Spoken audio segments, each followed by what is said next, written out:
and we tend to be a little bit too credulous of sources that don't deserve our credulity.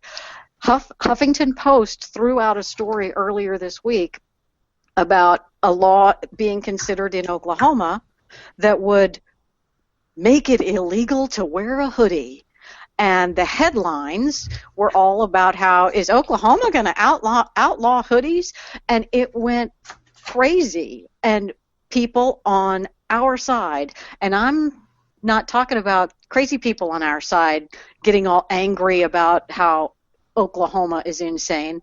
I'm talking about generally rational people, or our respected sources, agreeing with this story and talking about immediately throwing Oklahoma under the bus as a conservative state, passing a crazy law, making it illegal to wear a hoodie because, oh my gosh, Oklahoma is crazy conservatives and probably also racist. And this story was pushed by Reason Magazine, by Hot Air, Fox News. I saw it on Fox News yesterday. And the actual law, the only mention of the word hoods in the law was when the law was written at the turn of the century, or in the 1920s, and it was specifically denying people, the KKK, the opportunity to wear hoods in the commission of a crime as a way to disguise themselves. So it made it a crime to disguise your face with a hood or some other type of covering as a way to, it made it an enhancement to the punishment for a crime. And the change that the Oklahoma lawmaker was putting into the law was something just to clarify that, not only is it a hood, but any type of clothing device that you have, a mask or any kind of other covering that disguises your face in the commission of a crime, makes it like a super crime. That's all it was. It was not, oh my gosh, this is a response to Trayvon Martin and we're going to make hoodies illegal. That's not even close to what it was. And in fact, the mention of the word hood was because of the KKK. So what you're saying is that this wasn't, not only was it not a racist law, it was it's a an law enhancement that to protect victims of crime. It was a law that was put into place to stop a racist group? Yes. What? And they're enhancing it now to protect victims of crime. But, shocker of shockers, the leftist media, caged animals back against the wall, getting vicious, they twisted it and they put a purposefully deceptive headline on it. And what's very disappointing is that our side ran with it. And it wasn't until I saw today Larry O'Connor calling BS on the whole story. Fortunately, my share of Larry's story calling BS on it got reshared almost as much in my circles of people as the original story. So this thing may get debunked fairly quickly, but this is an example of the kind of thing we are far too quick to believe the shocking, horrible things about our own side. And we need to take a page out of the Democrats' playbook. Yes, the Democrats are, bad, horrible, and evil, right? Right, yeah. But they have some tactics that are effective. And so we need to adapt some of their effective tactics to our own side in pursuit or in to help us achieve our goals, which our goals are good and noble because we're right.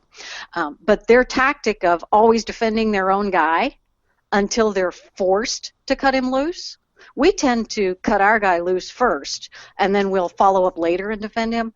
We need to take a little bit of lesson from the Democrats, and our first reaction needs to be to defend our own people and to defend our own state, to defend ourselves, and to support our team. And then if we have to, cut that guy loose from the team. But he's on our team. And when there's an accusation against our team, we need to defend our team. Or and get a little bit better about that. Or at the very, very least, maybe possibly read the legislation, maybe? That's crazy talk. Crazy! I didn't even read the articles. I know reading is very, very tough. It's difficult. Sorry, Andy, what were you Reading saying? is fundamental. That's what LeVar said. I was raised in the public education system, which has freed us from reading legislation going forward, just so you know. But, you know, I agree with that, Leslie. The only thing is that because I think we need to have our first instinct be to defend one another, and not, and you know, and because the Democrats do it, and we can't put ourselves at such a ridiculous disadvantage. But we have to keep in mind they own the big three: the media, academia, and entertainment. So we're going to be. It's not going to pay off as well for us to do it as it does for them. When they do it, they have absolute cover. When we do it, we have no cover. And I'm not saying, therefore, we shouldn't defend people. I'm saying we should. Okay, but I think we have to be much more careful. What do you think? Sure, but what do we gain if we by throwing people under the bus? Do we gain their friendship and their loyalty and their belief that we're reasonable people? We have nothing to gain by throwing our people under the bus. My hope is that I can move up the ladder by doing so. Now, if I take more of them down, I've got a real future this way, and I've often felt that, you know, just by cutting people down that I elevate myself. So if I actually take them down politically, look, I'm just rambling here. You know, I'm not saying You are truly an evil conservative bastard, aren't you? my wife is Your conversion is complete. You're totally... Why is my wife hurting me? I was just going to say, the party of choice had a very brilliant, very short lifespan. No, he's right. You guys don't have your Highlander swords? I gain power every time. Every time, yeah. It's great. There can be only one. There can be only one. Well, hey, I mean, Well, I thought that this was you know, widely known. But I think it is important for everyone listening to understand that Andy Tate is the one white male oppressor of everyone when this is over. Well, I have skills. Why don't we ridicule them back? I mean, sarcasm's the best thing. I mean, you can sit there and say something like with the Hood story, you know. As soon as JD and the other guy put on his hoods, you know, me being a middle-aged white guy, the first thing I thought of is I need to shoot them. They're going to hurt me. But, you know, it didn't happen. Waiting for. Actually, I'm telling you, I told you this is how you move up. Yeah, and I'm No, glowing. no. Hoodie. Andy, you forgot. It's not. You can't just, you know, wantonly shoot at people. It has to be a beheading with a sword. That's the only way it works. Man. Highlander rules. What, you're bringing foreign policy into this? I'm down for. It's Highlander rules apply. Is that That's what what. Yeah. Walk off their head. Oh, I see. I try wearing the hoodies, but I wear them backwards and I can't drive. It's just This from the guy that has the movie reviews, and he doesn't get that. I get it. Really? But actually, Stefan's point was really very good, that we need to Hey guys, be dismissive of these people and... Oh, yeah, as if anybody ever believes anything they say. Oh, man, that is so twisted. We need to mock and be dismissive and derisive of the people who are not deserving of our respect. Al Sharpton and all of these people, when they say stupid stuff, we need to call them on it. if I cut off arms, will it improve my reach? 'Tis but a scratch. No, Just Andy. asking. It's just the head. It's just the head, Andy. I mean, you know, later when you send me the check for the article intros, we'll have a discussion. It's okay. Thank you.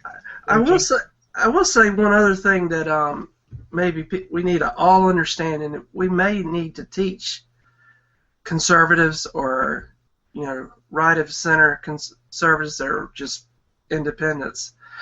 They need to understand that the progressive movement started in the 1900s. They just didn't win the media. They just didn't win all the newspapers. They built a foundation. This is over 100 years of work where they progressively they inched themselves over to the left, little by little by little. And now it looks like it's complete chaos, and nobody sees it for what it is. Well, Steve, let me ask you. They took over academia. What did they do? You're talking about the 60s. What did these guys do? They put on suits and became professors. My God. I mean, it's a brilliant move. Let me ask you a question. How can we, because you're totally right, everything you just said was perfect. Here they do this, they work slowly, they laid the groundwork and all this. Then how come we on our side, the second we get some power, want instant results and demand it? Because we believe we're right, and we're right to a fault. We can't stand half measures, because we think if we go halfway on something that we're not being true to ourselves. So we take it's almost like doing a half lie. It's like like I'm against abortion, but abortions where it would cost the life of the mother. I mean, they say the mother would die. I am in favor of that only because it would kill the mother. But there's so many people who are. I would trade that. Like when you try to tell a story, they say we want, I would trade that for. I would make that law I would try to get there. I'm trying to say, if you want to get to point A to point B, you gotta get them from 20 or what is it? You have to lay the groundwork. You got them going to the fetus, so you incrementally get them back to saying, well, look, 24 weeks, look, this is a viable child. Okay. Once you get them to 24 weeks and they understand that this is a child, oh, look, they got brain function, heart function at 20 weeks, and their little bodies are completely developed. Then you try to get them to almost to the point of conception and the implantation. That's going to be the hardest part. You don't jump from 9 months to implantation because they've already taken the left and they're way past that. So and you're not that arguing. would shock the system. So you have to go further. You have to do it incrementally. People do not like rapid change. It just scares the mess out of them. Stefan, you're right, because that is what we faced in 2009, and how the Tea Party got started is all the radical things they were starting. Flip that backwards, it still works the same way. People still react strongly to really quick change that's wild. That's why Andy's incremental plan on Obamacare is so beautiful.